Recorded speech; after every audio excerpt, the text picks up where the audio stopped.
11월 14일 장전 시장입니다.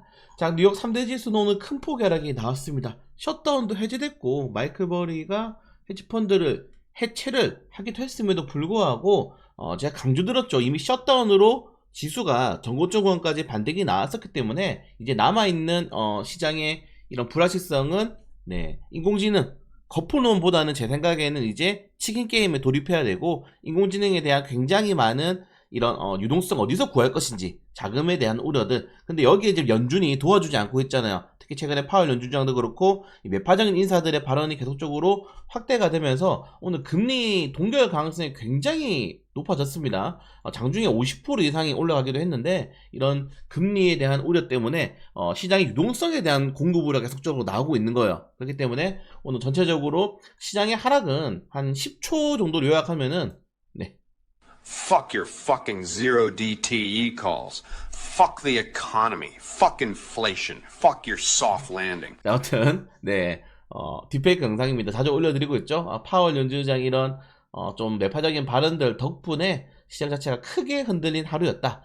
사실 근데 우리는 알고 있었어요. 어차피 엔비디아 실적 발표가 19일이고 이제 만기일이 또 다가오는 구간대이기 때문에 한번 크게 흔들릴 수도 있다. 근데 제가 생각하는 것보다는, 제가 이제 11월 달에 정말 올려드렸는데 생각한 것보다 빠르게 반등이 나왔잖아요.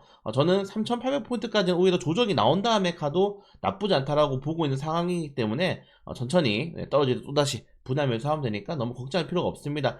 사실 우리는 뭐 매수를 최근에 안 해가지고 아무튼 자, 오늘 뉴욕 증시 상하락 종목들 같은 경우에는 거의 8대1 정도 비율로 하락 종목들이 우위로 마감이 나왔고, 특히 오늘 러셀 지수가 아주 그냥 폭락이 나왔죠. 당연합니다. 금리에 민감한 지표들 러셀, 나스닥 종합지수 크게 하락이 나왔고, 오늘 빅스 지수도 크게 상승이 나오다 14%가 오르면서 이제 20 위로 올라가는 모습이 나왔습니다. 빅스 지수는 20이 고점이고 20 위로 올라가면은 시장에서 변동성을 굉장히 우려한다. 공포 지수라고 보시면 될 것 같아요. 시장에서 걱정하는 건 이거예요. 지금 AI 인프라 구축 비용이 너무 많이 들어. 5조 달러 이상 드는데 이거 어떻게 구할 거냐. 그래서 지금 회사채도 계속 발행하고 있고 정부의 이런 대출도 필요한데, 계속 여기에 지금 연준이 태클을 거는 겁니다. 연준이 태클을 걸고 계속 인공지능 거품론 이슈 나오게 되면서 흔들리고 있는 거죠. 저는 이전에 골드만삭스가 얘기했던 것처럼 AI는 거품론이 아니고 이제 치킨 게임으로 들어갈 것이다. 돈을 잘 조달해서 이거를 유동성을 가진 기업들이 살아남을 수밖에 없다는 것들은 이건 뭐 당연한 얘기죠. 것들이고, 그리고 최근 스프레드도 계속적으로 올라가는 이유가 역시나 아까 말씀드린 것처럼 유동성에 대한 확보를 하기 위해서 지속적으로 회사채도 많이 발행이 나오고 있다고 생각하시면 될 것 같습니다. 계속 최근에 좀 이런 매파적인 발언들이 계속적으로 나오고 있어서 좀 부담이 되고 있어요. 아까 말씀드린 것처럼 CME 패드워치가 뭐 정답은 아니지만은 그래도 금리 동결 가능성이 무려 48%, 인하 가능성이 51%, 거의 백중세죠. 여기에 플리마켓 같은 경우도 보시는 것처럼 금리 동결 가능성이 확 올라왔습니다. 그래서 거의 이것도 25pp 할 거야, 아니면 동결할 거야, 이런 식으로 완전히 또 백중세로 나오고 있기 때문에 이런 것도 시장에서 우리가 좀 부담이 될 수 있고, 이런 좀 변동성, 금리에 대한 변동성이 커지니까 오늘 이 CNN 피어의 그리드, 아니 무슨 요새는 지표가 어제 34로 마감했는데 하루에 10%씩 떨어져요. 진짜 높은 변동성입니다. 진짜 높은 변동성. 제가 난이도가 너무 높은 시장이다, 지금 시장이. 그래서 개별주 좀 안 하시는 게 좋을 것 같고, 특히 뭐 말씀드렸죠. 이번 주는 행보가 될 가능성이 높다. 그래서 좀 무리하지 말자고 말씀드렸는데 계속 무리를 안 하시면 됩니다. 언제까지? 19일까지. 결국에는 지금 시장에서 재료로 봤을 때 크게 두 가지잖아요. 인공지능이 불확실성 이겨내고 다시 한 번 더 오를 것인지, 아니면은 금리 인하에 대한 기대감으로 이때까지 소외받았던 중소형주들의 유동성이 공급될 건지, 요거란 말이에요. 근데 지금은 두 개 다 흔들리고 있기 때문에 결국 이거를 좀 잡아줄 수 있는 게 엔비디아 실적이다. 만약 엔비디아 실적이 안 좋게 나왔어. 물론 엔비디아는 여러분들 실적이 안 좋게 나와도 이 제인스낭이 혓바닥 드리블, 제인스낭이 이제 혀 드리블로 지수 올리는 거거든요. 컨퍼런스 콜이 워낙 잘하기 때문에 그런 것도 좀 기대해봐도 될 것 같고, 자, 아무튼 오늘 전체적으로 종목들 하락이 나왔는데, 어제랑 똑같이 또 뭐가 올랐다? 버틸 수 있는 게 그나마 헬스케어가 그나마 버티고 있는 겁니다. 그나마 좀 버텼고, 러셀 지수는 그냥 전멸했다. 썸네일 딱 이 모습이 그대로 나오지 않았습니까? 이 썸네일이 그대로 전멸했다라고 생각하시면 될 것 같습니다. 그러니까 금리가 굉장히 중요해요. 지금 시장 자체가 중요하다고 말씀드리고 싶고, 그리고 유동성이 우려가 나오니까 뭐가 급락이 나옵니까? 비트코인 3%, 이더리움 7%, 그리고 금도 떨어져요. 금도 여러분들. 금도 결국 사람들이 안전자산으로 몰리는 게 아니고 유동성 때문에 오르는 거, 유동성 때문에 돈이 많으니까, 현금이 많으니까. 이런 거 좀 잘 생각하시면은 좋을 것 같다. 그 대신에 여러분들 오른 게 하나가 있습니다. 뭡니까? 환율은 올랐지로 1470원이야. 네. 환율 1470원입니다. 진짜 큰일 난 거다. 네. 무섭네요. 자, 아무튼 이런 내용이 있고, 자, 그리고 최근에 이제 IPO 관련주들, 뭐 시장이 좀 흔들리다 보니까 IPO 관련주들이 굉장히 타격이 나오고 있는데, 최근에 이노테크, 노타, 메능자, 뭐 상승, 신규 상승 종목들이 많이 상승이 나오고 있습니다.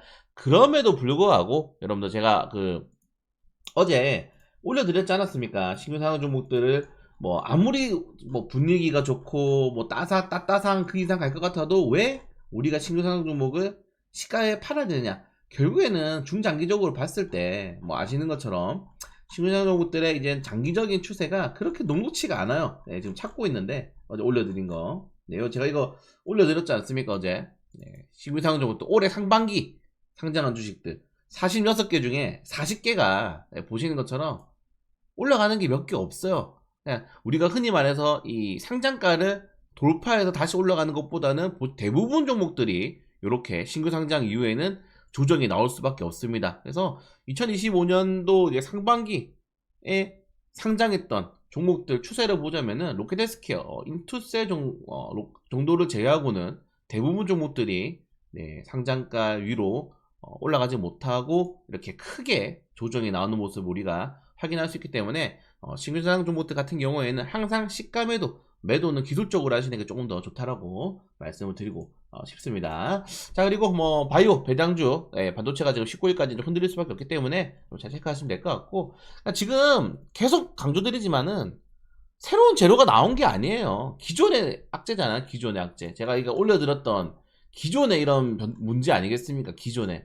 그래서 기존의 문제들이 계속적으로 반복되기 때문에 이런 것들을 여러분들 금리 인하 부담감 이거 뭐 올려드렸잖아요. 초에. 그래서 계속 반복되는 뉴스들이고, 저는 결국 셧다운처럼 시간이 약이다, 시간이 해소해 줄 거고, 우리는 천천히 시장을 확인하고 대응하셔도 늦지 않는다라고 말씀드리고 싶습니다. 회사채 계속 발행하고 있죠. 지금 돈이 없어요. 자, 아무튼 이 정도 내용이 있고, 그걸 제외하고는 사실 뭐 큰 이슈가 없습니다. 뭐 우리나라 지금 재무적으로 위험한 거 다들 알고 있잖아요. 이거 뭐 한 해 두 해 백업을 켜진 게 아니에요. 근데 이미 우리나라는 이제 이거를 재정을 줄일 수가 없어요. 프랑스처럼 줄이면은 사람들이 안 뽑아줍니다. 그 줄인다는 정치인들은. 그래서 계속 이렇게 하다가 결국 뭐 프랑스 꼴이 나든지 좀 위험해질 구간 때가 한번 오지 않을까, 좀 그렇게 생각이 되고요. 뭐 가만히 있으면 안 되죠. 그 원화 가치가 떨어지기 때문에 주식을 하시든 부동산 하시든 대체 자산들을 계속 투자를 하셔야 됩니다, 여러분들.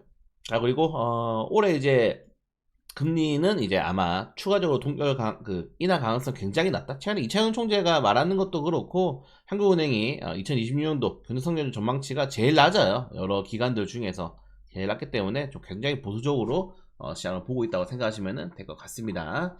자, 아무튼 뭐 이런 내용이 있고, 개별적인 종목들 하나씩 보시면 좋을 것 같습니다. 그래서 오늘 뭐 저는 이렇게 생각돼요. 장 초반에 수익 중인 종목들 좀 정리하고 조정 나오면은 바닥에서 다시 한 번 더 N자 패턴 노려서 대응하시는 게 좀 좋지 않을까, 좀 이렇게 생각이 되고, 초기란 게 좀 있는 것 같긴 해요. 저는 이제 19일까지 뭐 어제도 제가 여러분들한테 막 이거 사고 싶다 저거 사고 싶다, 근데 참아보죠. 어제는 옵션 만기일이었고 미국도 이제 옵션 만기 구간이 오기 때문에 뭐 좀 느긋하게 19일까지는 보자라고 말씀드렸는데, 뭐 이렇게 조정이 나와버리니까 뭐 나쁘지 않습니다. 항상 조정이 나올 때도 버티는 종목들은 버티고, 떨어지더라도 컨센서스라든가 돈 잘 버는 기업들은 또 바로 반등이 나오는 흐름이 나오기 때문에, 자, 이거 올려드린 게 딱 요거잖아요, 여러분들. 어제 올려드린 거죠. 그냥 간단해요. 지금 고점 박스권에서 우리가 횡보할 수밖에 없는 구간입니다. 왜? 전고점을 다시 되돌파하려면은 시장에서의 강한 호재가 필요해요. 정말 금리 인하를 한다든지, 아니면 매파적인 바람을 좀 걷어들인다든지, 뭐 AI에 대한 불확실성이 해소가 된다든지, 그게 하나도 지금 해소가 안 됐잖아요. 그러면은 계속 뭐가 됐습니까, 여러분들? 횡보할 수밖에 없다. 4200부터 3800까지 횡보 가능성이 높기 때문에 무리하실 필요 없다. 계속 강조드리는 내용입니다, 여러분들. 무리하실 필요 없기 때문에 좀 기다리면서 천천히 진행하도록 하겠습니다.